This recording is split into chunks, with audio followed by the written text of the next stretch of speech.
Assalamualaikum warahmatullahi wabarakatuh. Perkenalkan, kami dari kelompok 5 yang beranggotakan Nailu Izzati dan saya sendiri Nur Isnaniah.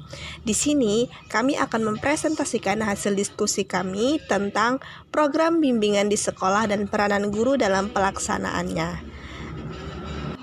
Ada 3 pokok pembahasan yang akan kami bahas pada video kali ini, yaitu A. Tentang program bimbingan di sekolah, B. Peranan guru dalam pelaksanaan bimbingan di sekolah, dan C. Kerja sama guru dengan konselor dalam layanan bimbingan. Mari kita simak penjelasan berikut ini. A. Program bimbingan di sekolah. Program bimbingan dapat diartikan sebagai seperangkat kegiatan bimbingan yang dirancang secara terencana, terorganisasi, terkoordinasi selama periode waktu tertentu dan dilakukan secara kait-mengait untuk mencapai tujuan. Nah, hal ini sejalan dengan pendapat Winkel yang menjelaskan bahwa program bimbingan merupakan suatu rangkaian kegiatan terencana, terorganisir, dan terkoordinasi selama periode tertentu yang berisi rencana kegiatan yang akan dilakukan dalam rangka pemberian layanan bimbingan dan konseling. Sedangkan menurut Host dan Kostorm, program bimbingan dan konseling merupakan suatu program yang ditujukan untuk membantu individu dalam penyesuaian diri. Sehingga dapat kita simpulkan bahwa program bimbingan merupakan sejumlah kegiatan bimbingan yang terencana dan terorganisir selama periode tertentu, di mana dalam program bimbingan itu meliputi layanan tentang pemahaman terhadap siswa, pemberian informasi, pelayanan konseling, perencanaan, penempatan, dan tindak lanjut.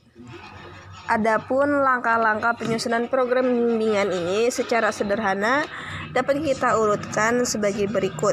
Yang pertama, mengidentifikasi kebutuhan-kebutuhan sekolah yang berkaitan dengan kegiatan bimbingan. Jadi menurut yang dikemukakan oleh Miller, pada tahap ini langkah pertama itu dilakukan melalui survei untuk menginventarisasi tujuan, kebutuhan, dan kemampuan sekolah serta kesiapan sekolah yang bersangkutan untuk melakukan program bimbingannya. Dan hal ini dimaksudkan untuk menentukan langkah awal dalam pelaksanaan program.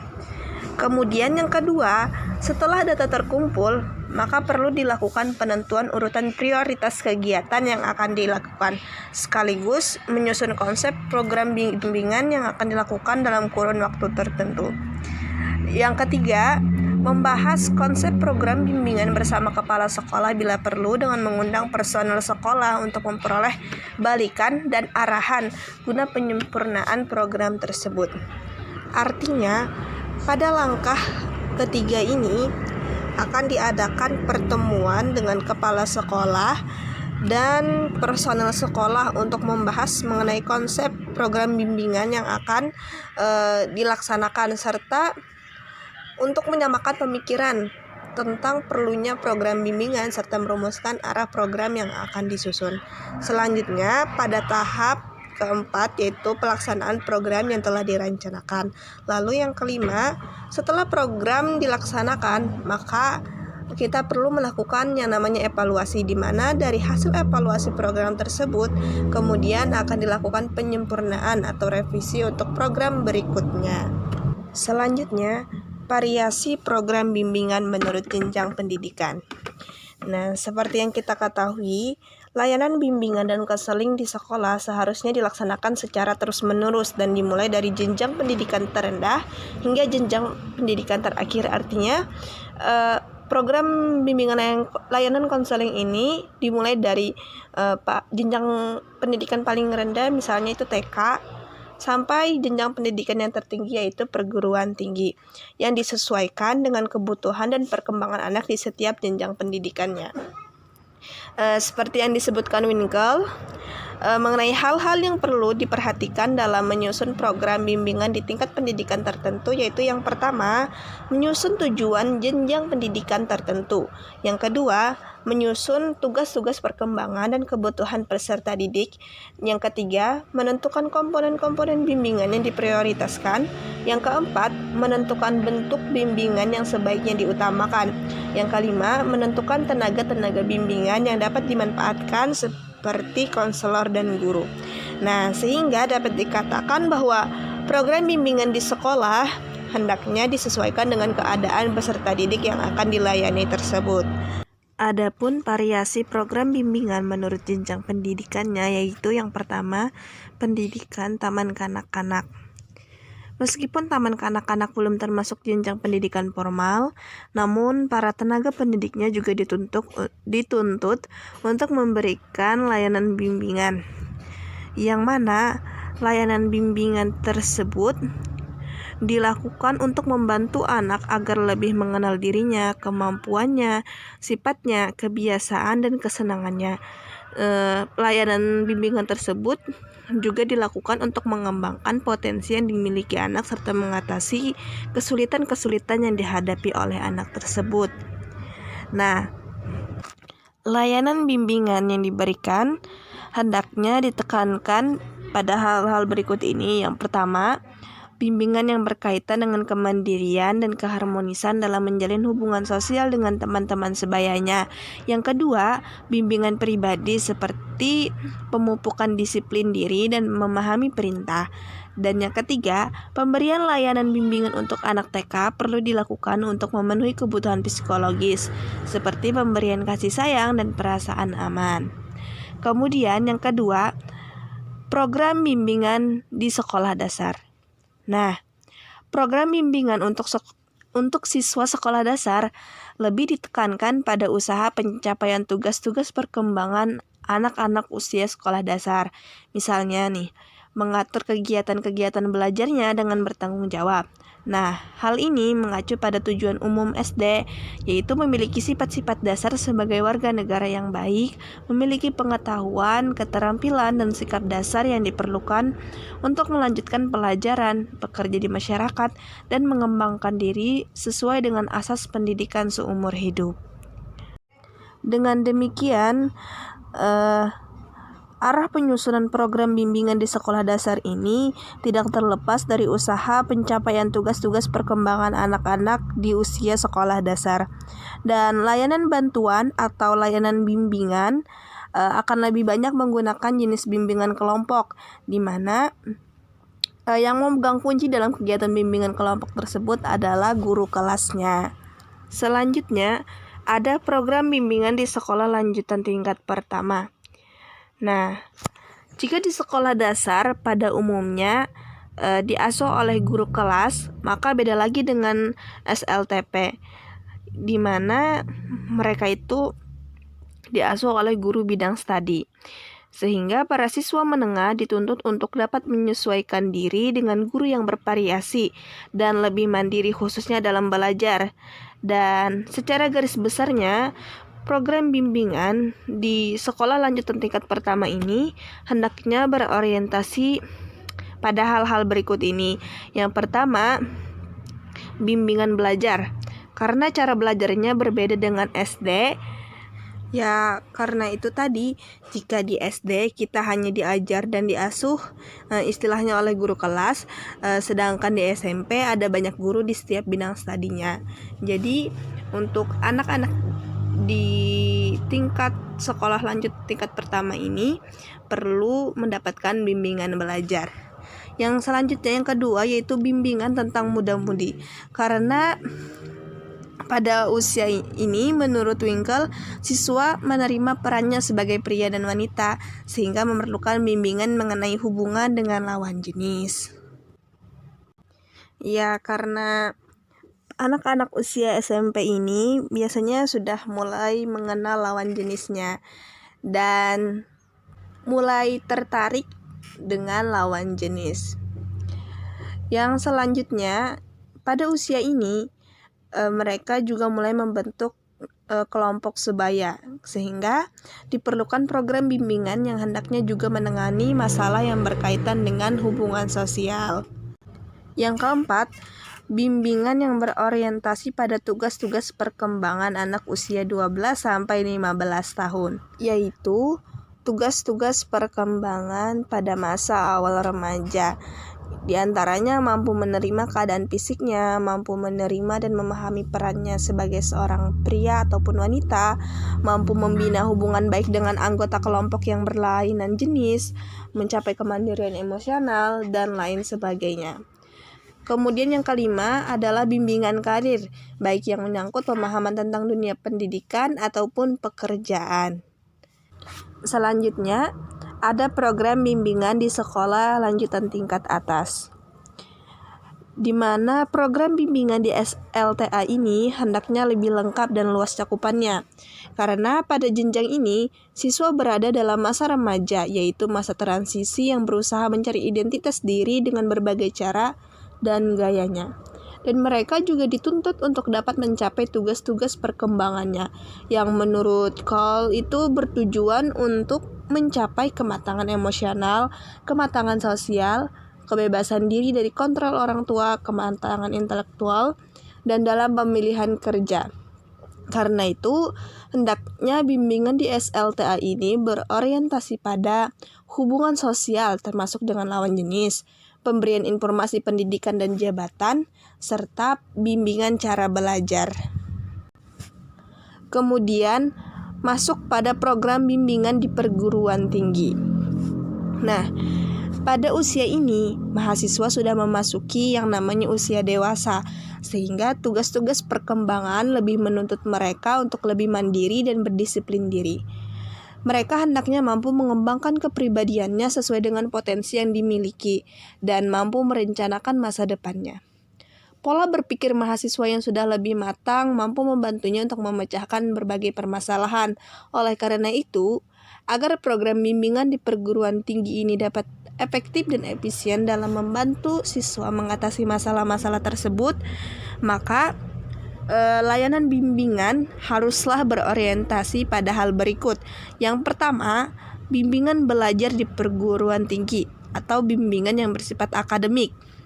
Karena mengingat pola kehidupan kampus kan yang lebih menekankan kepada aspek akademik seperti cara belajar mandiri, cara mengatur waktu, dan cara menimbulkan motivasi belajar kita.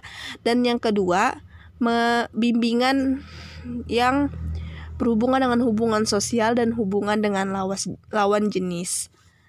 Nah, itu tadi variasi program bimbingan di setiap jenjang pendidikannya. Suatu kegiatan bimbingan dan konseling akan disebut sebagai suatu layanan apabila kegiatan tersebut dilakukan melalui kontak langsung dengan sasaran layanan dan secara langsung berkenaan dengan permasalahan ataupun kepentingan tertentu yang dirasakan sasaran layanan tersebut.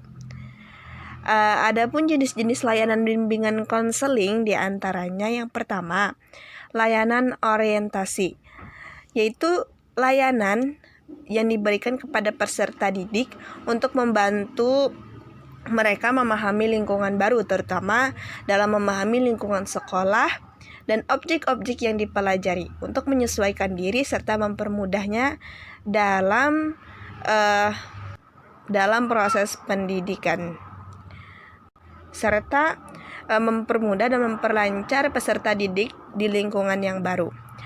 Yang kedua ada layanan informasi, yaitu layanan yang membantu peserta didik menerima dan memahami berbagai informasi diri, sosial, belajar, karir atau jabatan dan pendidikan lanjutan.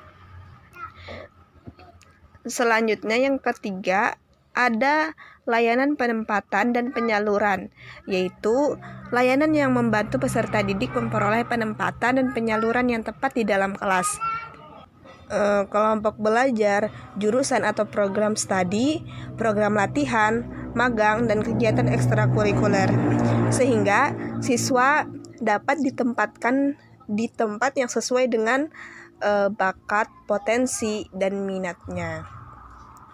Kemudian ada layanan konseling perorangan, yaitu layanan yang membantu peserta didik dalam mengentaskan masalah pribadinya atau mengatasi masalah pribadinya.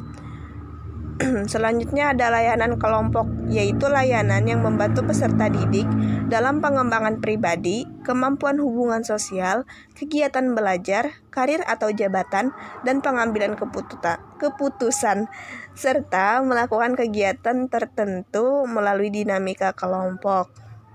Nah, berikutnya ada layanan konsultasi, yaitu layanan yang membantu peserta didik atau pihak lain dalam memperoleh wawasan, pemahaman, dan cara-cara yang perlu dilaksanakan dalam menangani kondisi atau masalah peserta didik. Dan terakhir ada yang namanya layanan mediasi, yaitu layanan yang membantu peserta didik menyelesaikan permasalahan dan memperbaiki hubungan antar mereka. Selanjutnya, tenaga bimbingan di sekolah beserta fungsi dan peranannya. Seperti yang sudah kita ketahui, layanan bimbingan dan konseling merupakan bagian yang integral dari keseluruhan proses pendidikan di sekolah. Oleh karena itu, dalam pelaksanaannya tentu saja menjadi tanggung jawab bersama antara para personil sekolah yang meliputi 1. Kepala sekolah, di mana dalam pelaksanaannya kepala sekolah ini mempunyai tugas dan tanggung jawab, di antaranya yang pertama, membuat rencana atau program sekolah secara menyeluruh.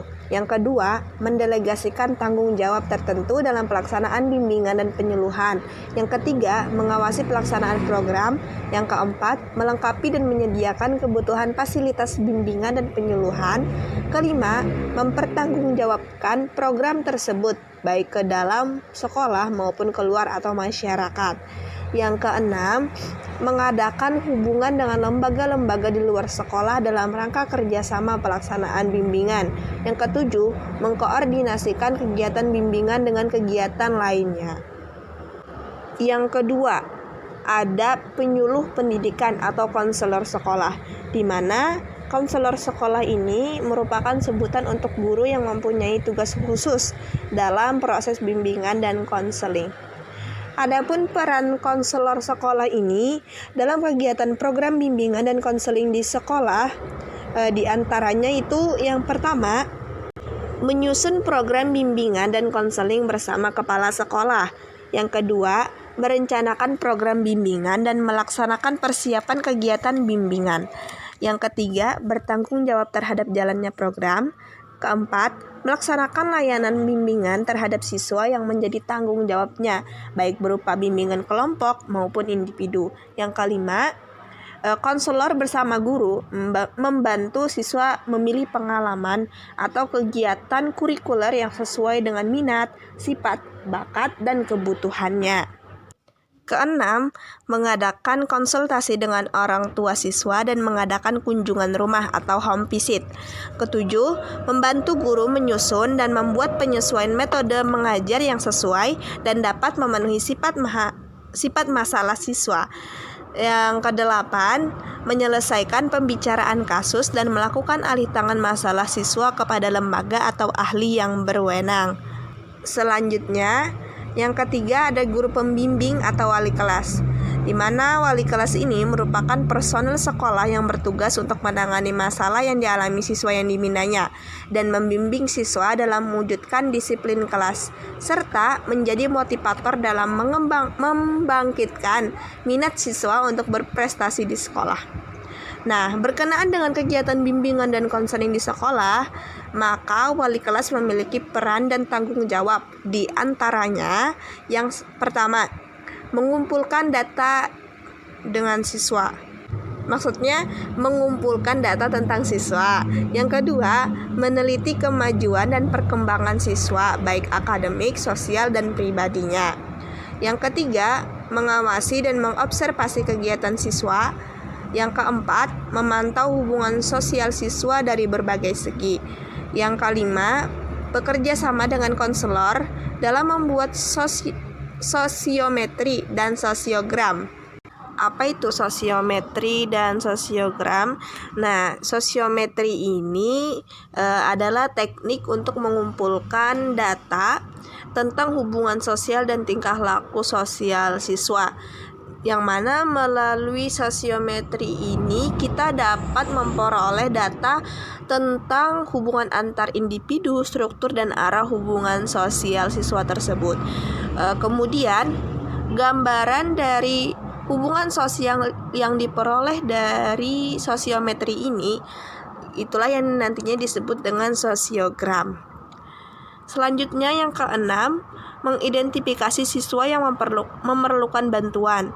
Ketujuh, ikut serta atau menyelenggarakan sendiri pertemuan khusus. Lalu selanjutnya, keempat, ada guru atau pengajar yang memiliki peran dan tanggung jawab dalam pelaksanaan bimbingan dan konseling.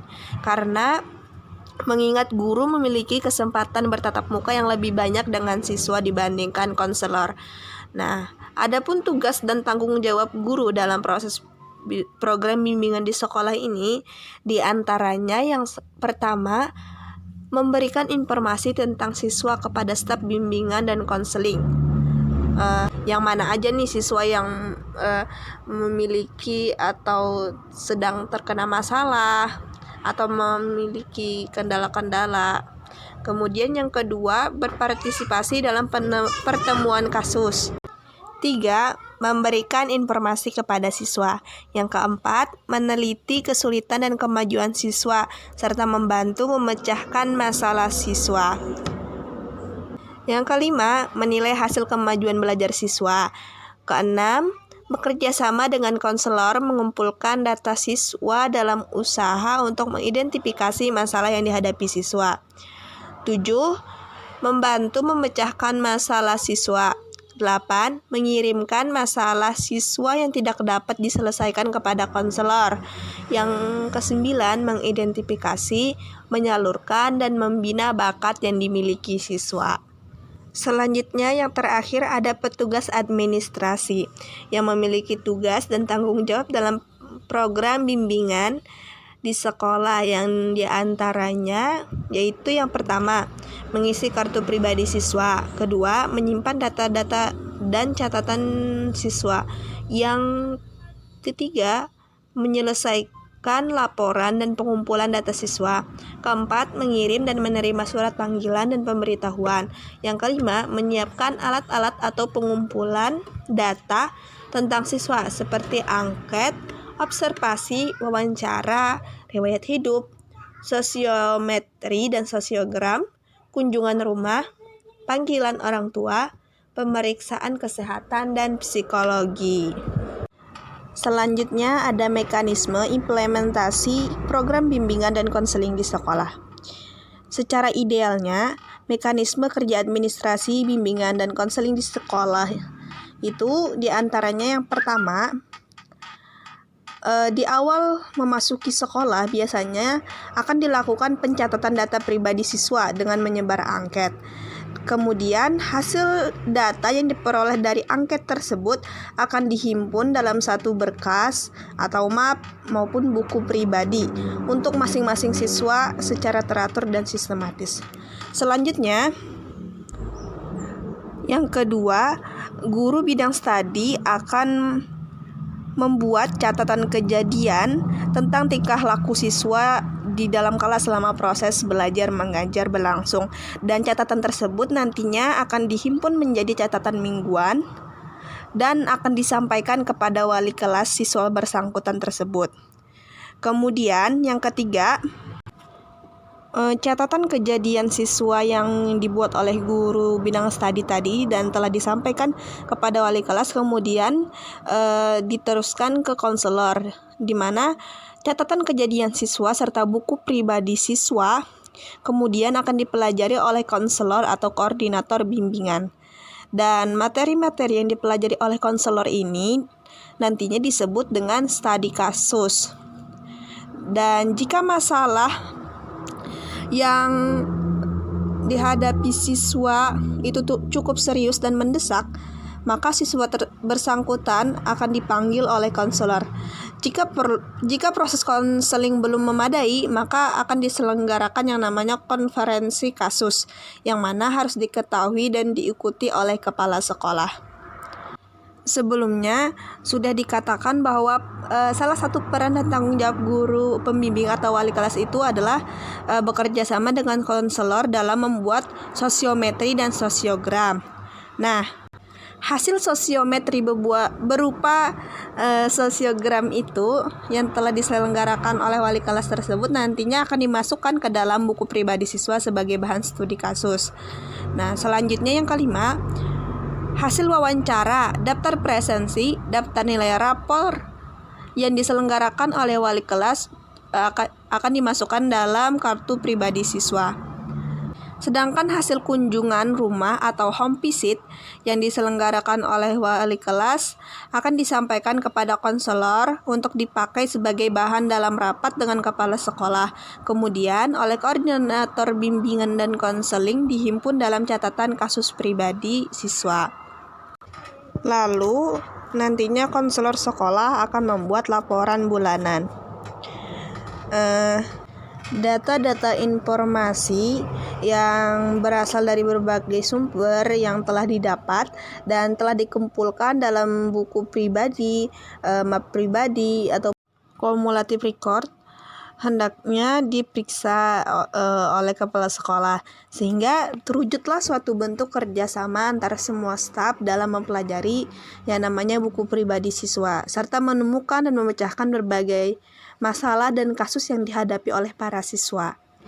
Adapun komponen yang terdapat di dalam mekanisme program bimbingan dan konseling di sekolah, di antaranya yang pertama, komponen pemrosesan data, di mana dalam komponen ini terdiri dari beberapa aspek, di antaranya pengumpulan data, pengklasifikasian, pendokumentasian, penyimpanan, serta penyediaan data yang diperlukan.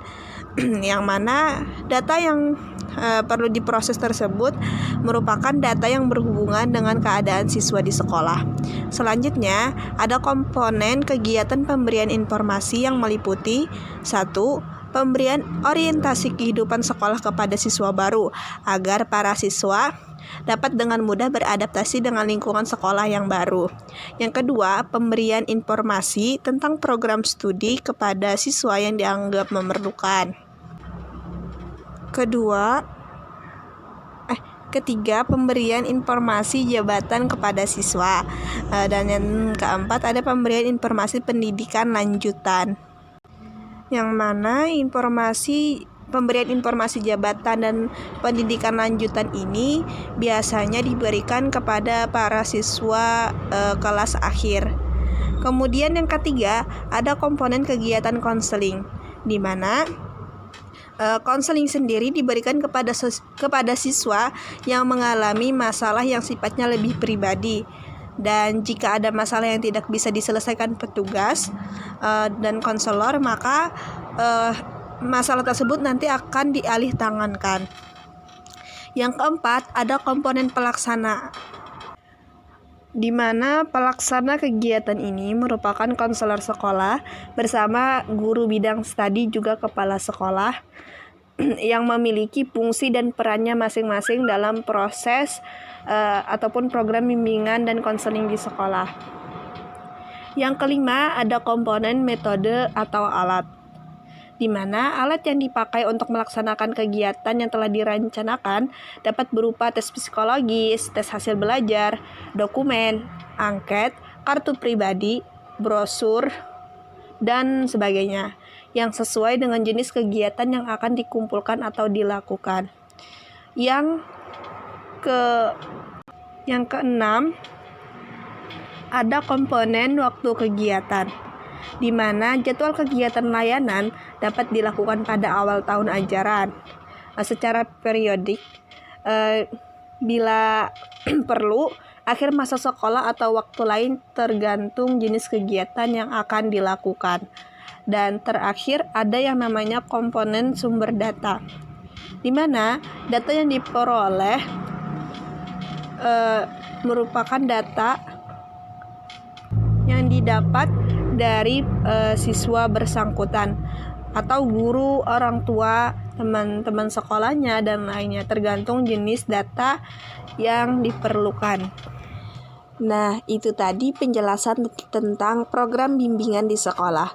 Selanjutnya, mari kita simak penjelasan tentang peranan guru dalam pelaksanaan bimbingan dan konseling di sekolah yang akan dijelaskan oleh rekan saya Nailu Izzati.